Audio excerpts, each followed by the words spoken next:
All right, we'll get started again here. So now we're going to talk about some kind of scenario-based, a little bit more interactive tactics. But when we talk about common tactics and assignment, I mean, these are obvious to you guys, I'm sure, but we need a fire attack. We should be doing a search, obviously rescue and evacuation, water supply, ventilation, and a roof report, which can really help the IC have a little bit better situational awareness of what's going on, because we may or may not have good visibility where we're at. And then laddering.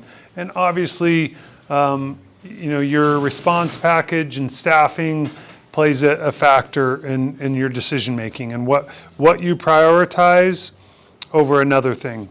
And in particular, like, I don't know what your staffing is. Are you going to have 2 engines right away? Are you going to have an adjacent city that's pretty quick on you that are staffed all the time? Is it, depending on the time of day or year, it could be 20 minutes for your second due? Those are all considerations you guys are going to have to make knowing your own individual department. And is it a 2-person company or is it a 4-person company? Like, those all have a big impact. But we're going to give you some things to think about when it comes to tactics. So as we go through these fire scenes, we want to start with identifying the type of multifamily dwelling. If you can recognize the category we talked about, identifying the type. And then we may not go through all of this, but you guys can be thinking about some of the implications of those different types, right? The categories that we talked about. Try to recognize what is the era of construction and what could that be telling you. Is this historic era? Is it maybe balloon frame construction? Is it platform frame? Is it ordinary, modern ordinary, that type of stuff?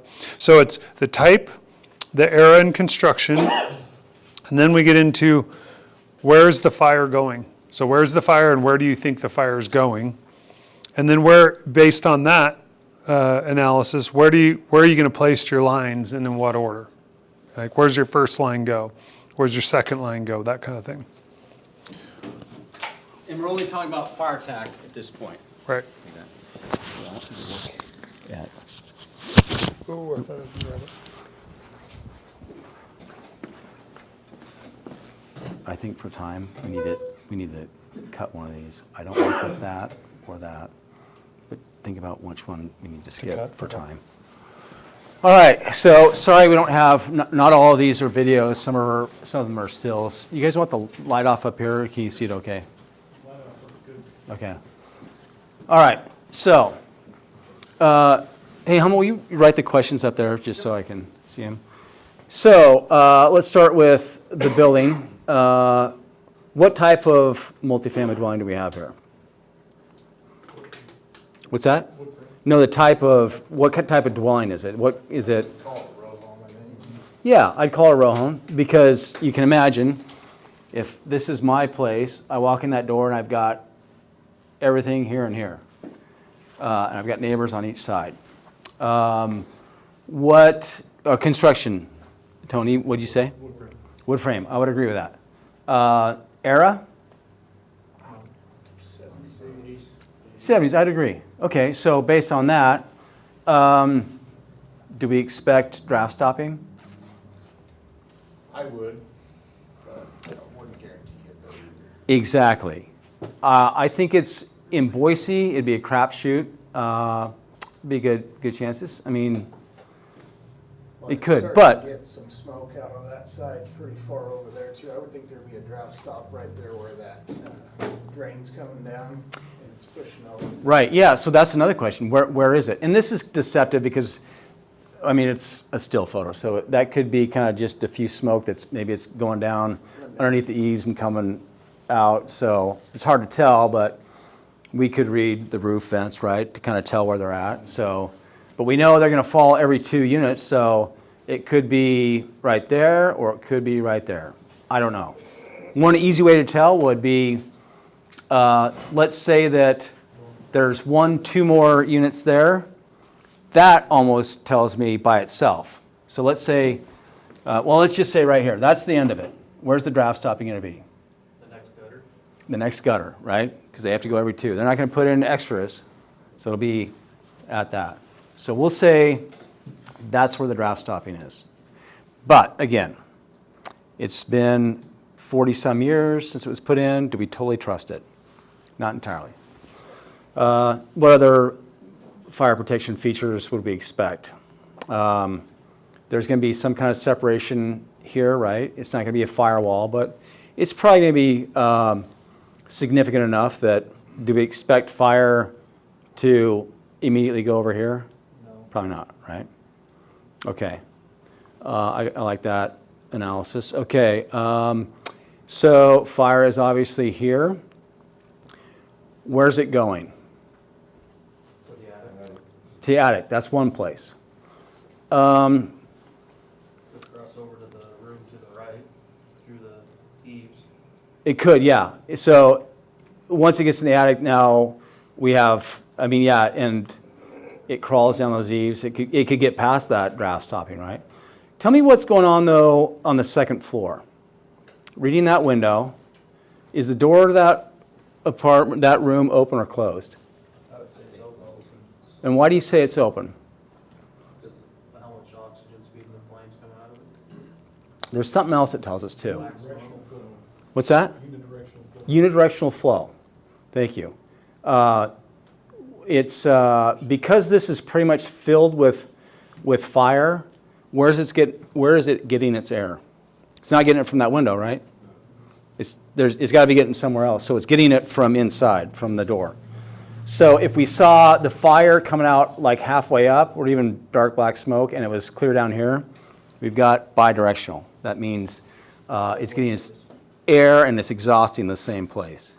So that's good to know. So now where do we expect the fire to be going besides the attic? To the Charlie side, right? And it depends. Maybe this window is relieving that fire pressure enough. Maybe not. At some point, this window won't, and then you're going to have bidirectional flow coming out of that door, right? You guys understand that? What we'd have is, here's the room, here's the door, you've got this, and you've got fire going, and it's pushing out here like that. But at some point, it gets enough air, and it's going to start overwhelming that, and then get bidirectional coming out here. So, and at some point, it's going to choke off and go completely vent limited, into decay because of its vent limited. It is vent limited. You can tell by the pressure. Well, it's hard to tell with that picture. Pressure tells you if it's vent limited or fuel limited. Anyway, so good. Probably I should expect it going toward the Charlie side, which I would expect a bedroom there, right? So attic, Charlie side bedroom, that's where I'm worried about it going. Am I worried about it going to Delta or Bravo right now? No. No. Okay. So that being the case, how am I going to prioritize my lines? Anyone? And I don't want this to be a gotcha thing. Like, I'm not going to put you on the spot and say, that was the dumbest thing I've ever heard. Because this is one of the things that we teach our young officers, actually all of our officers. I feel like I have to talk about this all the time, that there is not one right way of doing things. There are a lot of tools in the toolbox, and you are going to select one based on a number of different decisions, and those decisions are based on different factors. So, and those decisions are also based on your judgment of those factors. So we run a drill. It is set up exactly the same way every time. We run 6 drills in a day, and they all look totally different. But the timing of people coming in, the radio traffic, all that, the situation was completely the same, but they end up being a lot different because I show up, I see what's going on, I make a judgment about what has to happen, I make a decision, might be slightly different from someone else, that sends me down this path. I have another decision, make a judgment, and it sends me further this way where someone's making other decisions. Does that make sense? So I don't really care about the decision, I care more about the justification and why, what you saw, what judgment you made. So, tell me, anyone that wants to, what's your first line? Bottom door, front door. You're going alpha and straight up. Yep. Okay, good. Second line would be exterior. Exterior. Second line would be exterior. And what are you doing with that second line? Knocking down the fire coming out. Okay. And timing-wise, who's going to be getting to that fire first? Are you anticipating them? The exterior will be Recent- up there first, the second line will be hitting the building first. Is that what you're asking? Yeah, okay, yeah. I like that. So you've thought this through. Because what happens, so we call it resetting. A lot of people call it transitional attack. What's that? Reset the clock. Yeah, exactly. And you can, and I'm not saying this right, but I like what you said there, Mike. You've thought about this, you've prioritized well. I'm going to get the first one going because it's going to take a little bit of time to get it up there maybe. And I can also have another line here in operation pretty quick and be knocking that down. But there's some factors there, right? Like you probably thought, well, it's going to take a bit of time to get that first line up the stairs. And if I stop to reset, then maybe I don't have a chance to catch it before it gets to Charlie. Someone else might say, no, we've been trained on this. Maybe I'll use the deck gun and hit it, reset it from the outside while the firefighters. There's a lot of ways it can happen, it can go, but there's factors to weigh. What's my resources? How shit hot is my firefighter? What's it going to take, the time to get up to that second floor? What are the consequences of not knocking it down right now? Opening that bottom door should help vent everything out that window for heat. Possibly. Again, it depends on how much it builds the fire. It's going to build up at a certain point where it overwhelms that window and now it wants to go in the hallway. Now, one thing I would say about resetting, making it a high priority, what does resetting do for me right now that prevents, if we're looking at it from a RECIO standpoint, exposures and containment, what does resetting do for me in this situation? Limits your fire spread To where? to the room. Yeah, but it keeps it possibly, maybe it's not really going in the attic yet. So a reset, this is one of the things that worries me is I don't want that attic going. I don't. So I want reset early. So, and it could be either way. But what I like is that you focused on this and you didn't start worrying about your exposures, right? Because in the first 10 minutes, do I worry about fire getting through those walls? No. Anything to add? I mean, you can pretty much, you could probably use the same line to reset it and then advance inside. That's probably. And I think quick water, like Chicago calls it quick water. I mean, NIST-UL changed a lot for us, right? We never introduced water from the outside in the past. And you know, we thought we were pushing fire, but I'd been on fires where guys were burned, but they weren't getting burned because people pushed fire on them. It was the steam and no hoods or stretched out hoods.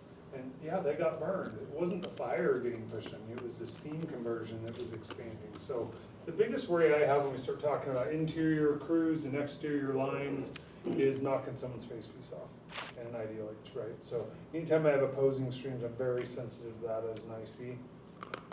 But we know with NIST-UL's research, even if you had a mayday thermal events taking place, if you do your exterior stream in a tight pattern towards the overhead, you're not going to knock someone's face piece off, and you're going to lower the temperature quickly. And to be honest, in this particular fire, I bet you, if you reset that and then went in to fight it, you probably, with steam conversion, knocked down a good portion of the fire. Yeah. You really did. We have a cool video where I'm pulling up, it's going pretty good, and as I'm turning and getting into position on the delta side, you see fire blowing out a window, and they're hitting it about the time. And when I talked to the officer of the first due, they weren't even at the seat of the fire. And the steam conversion, you see it just completely enveloped, the fireball goes out, and then it was real cold. Anyway, it just was incredible, the steam conversion. I bet if you reset that, it's gonna knock a good portion of that fire down. Yeah. When you reset, you guys all know the best practice for that? Steep, straight, still. So straight up off the ceiling, straight stream, and don't be whipping it around. All right? You effectively are closing the window by whipping it around. Are you doing this one? Go ahead, just keep going. Okay. All right. This one again, this is a still. I thought I had a video of this. Are you sure this is not a video? Nope. All right. So what type of, I know I'm only giving you the Charlie side, but what type of multifamily dwelling? What's our choices? Alcove. I would agree with that. I would agree, yep. I mean, it could be some type of center hall, right? Could be, balconies on the outside. Are those garage doors on the bottom? Yeah. Sure looks like it. So, That looks like the backside of the round So my best guess is it's one-sided alcove. How about era? Modern, yeah. It's sometime probably 90s or later. Type of construction? Wood frame, okay. All right, fire, looks like it started, if I look at the windows, doesn't look like we have, oh, wait a minute. It does, that is a window, it's weird. I don't notice that. Yeah. All right, so it's inside, and now it's going where? Up and into the attic, right? So, do we, based on the error, do we expect draft stopping? Yes. Yeah. Yeah, I'd probably be a little bit more confident with this than the previous one, right? But not entirely. And then we can read the building, the vents, and just the layout and kind of predict where it's going to be. All right, where's your first hose line? And let's say this is a pretty long building. So you arrived, you probably parked on Alpha. You had your chief officer drive around, give you a 360. Or maybe you had the ability to see the Charlie side as you drove by. Let's say you're on Alpha. If there's nothing shown from the alpha, you're making entry. Mm-hmm. Yeah. So for us, we have some criteria for doing exterior fire streams or resetting, and one is it's going to be quicker to just to reset than to go interior. But if it's quicker to go interior to reach the fire than to reset, because if for whatever reason you park on Alpha, maybe you could have parked on Charlie, but then you can reset, but that's about it. Now your main line's going to be delayed. But if you park on Alpha, getting around to Charlie to reset, you don't have enough time. So you might be able to send the second in to do that. All right, so first one goes to second floor. Where's your next line? Anyone going to do a backup line? How about this? Backup line or third floor? Here, I go to I'd have a line, we're getting ready to go to the third floor. getting ready. So let's say you're seeing it. There's not really much coming out when they open the door, a little bit of smoke, but they don't open it and have a face full of flame. So you're ready to go. You're ready to send people to 3, right? Okay. Would anyone choose a backup line here? I don't really want to get in that discussion, but we have a whole discussion on backup lines too. So let's say the second line is going to 3. What do you have to be doing as that hose line, that hose team on the third floor? What's that? Door control, I'm trying to figure out where this is going. I've assigned you to assist with fire attack. So engine so-and-so, they're taking the first line, and you know you're assigned fire attack. There's some leader's intent implied in that, which is obviously that I want you to take care of the fire. And they tell you, hey, go to the third floor. We got the second floor. So you go up there, a little bit of fire, you take it, knock it down, or are you done? No. What? Extension to that. Extension to the attic. So yeah, we do want to do search and rescue, for sure. We want to do a primary. But here's the deal with fire attack. In a multifamily dwelling, ooh, should I save this for when we get into the rescue slides? I'm not sure your brain. We've only been teaching together for like 20 years. I just want you to think about the implications of ignoring the fire to go for a rescue. And we're going to talk about that a little bit more later.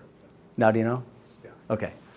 All right. So we need to take care of the fire in the attic. The fire is a huge life safety threat to us. If we don't deal with the fire, a lot of people are in trouble, And so. just because you had minor extension on 3 and you knocked that down, doesn't mean you didn't have it enter the soffit vents. And it's up in the attic above you, so an inspection hole is definitely warranted. Yeah. Yeah, where we're coming from is, we're limited manpower. So even though if I arrive on scene and I'm calling my, what I want coming from area departments, my number one focus is fire attack, to slow that down and to stop it. And so I see it going like that, I know I have potential in the attic and I have it on that 3rd floor. So if I'm gonna attack the immediate room and content fire, wherever that is on the 2nd floor, but then my 3rd floor people are going up there to see if we got extension into that unit, and if so, put that out, but then their next task is gonna be to see what I got in the attic. I totally agree with you. I totally agree. I love that you're focusing on the fire threat. A lot of times, especially if you have a victim, people are like, oh my gosh, we have a victim. Like, that is the threat, especially when you're limited on resources. You can't do a bunch of things at once. Like, that is the threat. You could have, yes, that one victim, but you could have 5 other victims. If I don't you don't get take the care of fire the plant. attack under Absolutely, control. yeah. Yeah. So this was an exterior fire, I assume then? Kind of looks like a balcony, maybe a barbecue or something. Yeah, that's what it looked like to me, but it got inside. This wasn't our. This wasn't ours. But just by your going through the first door assumption, what you said with the first crew, you said there was nothing really seen? Oh, Through the- I was I know you were- hypothetical, yeah. Your hypothetical fire. Yeah. So, I mean, they were met with some smoke, but it wasn't like the entire apartment filled, where now someone going to the 3rd floor balcony is actually in jeopardy. All right, why don't you do this one? Or is this, which one do you want to I skip? think we should skip the big center hall, because you're gonna cover center hall, and they probably don't have a bunch of those buildings. You know what I mean? Good. I like it. And this is a video, right? Oh, yeah. So one thing I just want to point out, and you guys, I'm kind of stating the obvious here, but if you look at the Breezeway apartment, for example, so usually you have your doors here to your 4 apartments in each level. You walk in here, probably got a dining room table here, right? Probably have like your dining room and kitchen area, maybe the living room and balconies. Your sleeping areas are beyond the kitchen, usually in most apartments, right? And I can't remember what my slide showed, but I want to say it was like 70% of your fires are usually cooking fires. So this is why the code, any sleeping area, the code has a higher requirement, which is why the 1 hour fire partition. R1 being hotel or transient use. I'm not familiar with the building. I don't live here. It's not second nature to me to know where all my access points are, so they have a little bit higher threshold of safety built into it. But we're already, with 70% of our fires being cooking fires or in the kitchen area, or a lot that we see, I don't know if you guys have had this, but it's people smoking on their balcony. And then they have a little breeze in the night, everybody's asleep, and they get woke up because that balcony's going. I think it was a firework that started our 4th of July fire, right, in the balcony. But anyway, yeah, I mean, you're already behind them, and they like an alcove, single-sided alcove, Mike was, or a front side, back side, like Mike was talking. If that, in that fatal fire we showed you earlier, the fire started in that kitchen area or balcony or something, but she was found in the hallway. She was behind the fire and wasn't able to get past the fire where she passed. Do you want to let's do one more, and then Yeah, do you want to include fire attack, then grab food? we'll do food. When we look at that building, what do you guys think on ERA? Think on what? That type of building, Yeah. Yeah. Walls. so type of multifamily, do you think that was built as an apartment to begin with? Probably not, so it's probably converted, right? So now all bets are off. Where are the stairs? Where's all the features? And then ERA, someone said pre-30, right? I would agree. So what do you think, platform frame or balloon frame? Right, balloon frame, and we're looking at that raised stoop. What's the raised stoop tell us? Any idea? Basement, inline windows, balloon frame, right? So that's a concern. You got a basement and you have a balloon frame structure, so we got to rule out the fire's not below us, right? It could have started the basement level, even though there's a lot of smoke up here. We got to rule out that the fire's not below us. and this window's full of smoke. So if it started up in the attic, for example, it would take quite a while to fill that up with smoke, right? Versus if it started in the lower level, then you're going to have smoke coming out. Does that make sense? So those little subtle cues that you can look at, but based on the nature of recognizing this as a converted, and it's a historic, maybe into industrial era, and I'm suspecting balloon frame construction with the basement, that gives you some very tactically useful information, right? And if I'm not mistaken, this is like New Jersey or something, and I want to say, wasn't this one that had it was like a Mayday or something? Anyhow, so we got to rule out that the fire's not below us before we just start going, hey, we got an attic fire. Yep, you do have an attic fire. You are. But when you are trying to put that attic fire out, you're like, why is that fire not going out? Well, because it started down here. You're treating a symptom, right? It's kind of like when you have a absolute exterior fire start, but you have an attic fire. Actually, in a strategy and tactics class, we show the young officers, first in engine shows up, and you can tell from the attic vents, the gable vent and the soffit vents, you got a good attic fire going. But when you drove, when they pull up through the by the Delta side, you can see there was a fire outside, and that's what started the fire.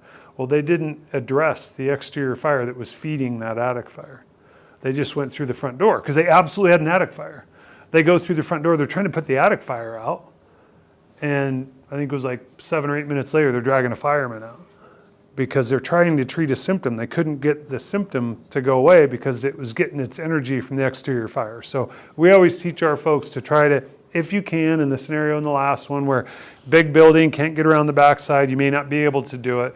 That might be a later arriving unit assignment, but we try to address exterior fire before we go to the interior. Let's see. Was there any more on the video, Mike? Go to the next slide. No, hey, we didn't finish on, oh, wait a minute, that one. Yeah, that's the second video, that's the second segment. But I think, based on that first one. we could Yeah, this play- is the same. Yeah, it's the same one. Yeah. I don't think the second. Okay, so we covered type, we covered the era and construction. Where's the fire going? Well, where'd the fire start? Where is the fire, right?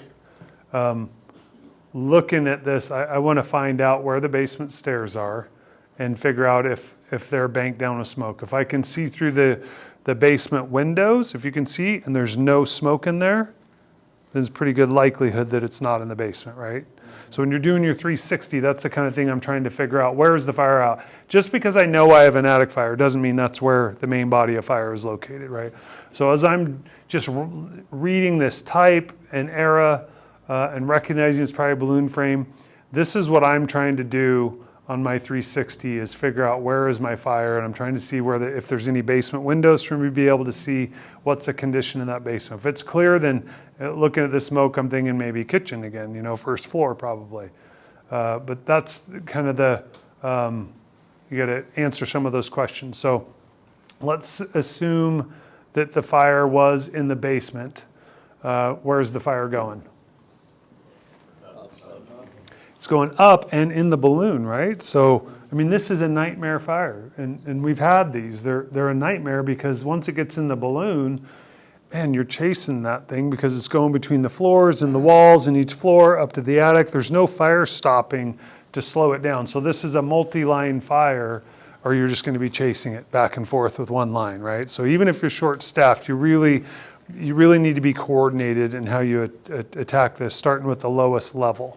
Moving forward. And some people argue, and this, I don't know if this is realistic, it doesn't look realistic to me based on the pitch of the roof, but some people argue vertical ventilation in a balloon frame constructed building makes sense, although I think you're completing it to make it burn really nicely, right? And not be vent limited. Yeah. But the one thing is, in the old tactics, and think more legacy furnishings, the idea behind that is that you're allowing that pressure to go up and out versus pressurizing into your, all your voids. That's the concept behind it. The trouble is, as Mike alluded to earlier, in today's modern fire environment, it's really, I don't know that it's realistic to get ahead of that time temperature curve because of the flashy fuels, the hydrocarbon derivative fuels. Would you put somebody on that roof? I wouldn't because of the pitch Okay. on that. Even No. what if it was a lower pitch and it was already that involved? Would you, Um, on a balloon Uh, frame? yeah, I'm not- Resources would yeah. dictate some of that? Okay. Yeah, I'm not so worried about the smoke. I mean, yes, there's definitely, that's a concern, you know. I'm more worried about the involvement with the balloon Yeah. frame and. Yeah, Yeah. certainly and here's the deal, if you can vent it and have those attack lines in all those places starting to open up voids, so we can get water up through there and slow that down, then yeah. But if you open it up and like, oh yeah, we're channeling all up here, well, after a while you're not. It's still pressurizing and going everywhere. So, and it's going quicker. Yeah. So, if you can have those hose lines in place and start dealing with it quickly, then I would. It does keep it from, finding all that maze-like areas of voids. Based off that picture, would you worry about the house to the left or to the right?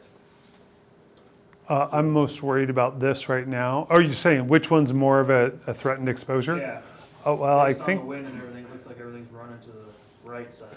I'd like to see that delta yeah, side. I might have to watch the video again where you actually see some of those factors. I think the take-home point, so when we talk about a converted, we don't know the layout, how they got this done. So VES, if you ever reported entrapment or something, VES is a really good option here because you just don't know exactly where the stairs are to be able to rule out bedrooms, right? So, and I know it depends on your resources if you have the number of folks to be able to do it.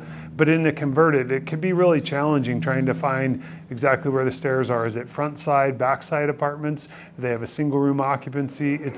It's really all over the board with your converted multifamilies. But as far as fire suppression tactics, in this type of building, balloon frame in your historic to industrial era, figure out the lowest level of fire involvement and start there, right? And then anytime we talk ventilation, vertical ventilation in particular, expect your heat release rate to increase. And if you don't have lines ready for that, you're gonna get ventilation ahead of suppression, right? To answer your question, Mike, I would need to see more information. Right. What are the Based off factors? that picture. What are the factors that would make something more vulnerable than another? Location of the fire in the existing building, distance to the next one, how many openings or how likely is this to catch on fire versus that? Like this had masonry walls or, brick, that might make a difference. See, they're pulling people out of the basement, so the fire was in the basement. Does that make sense? Yeah. So, I couldn't see the delta side very well, so.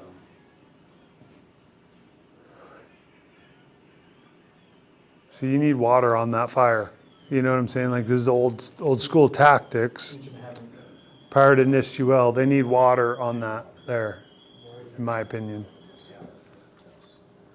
I think that's probably a good place to break for Yeah. lunch. And we won't take a very long lunch because I want to get to that other PowerPoint. And that'll take probably 45 minutes at least. So we need to get through the search. We got search and rescue. We've got water supply. We can skip water supply. You stop.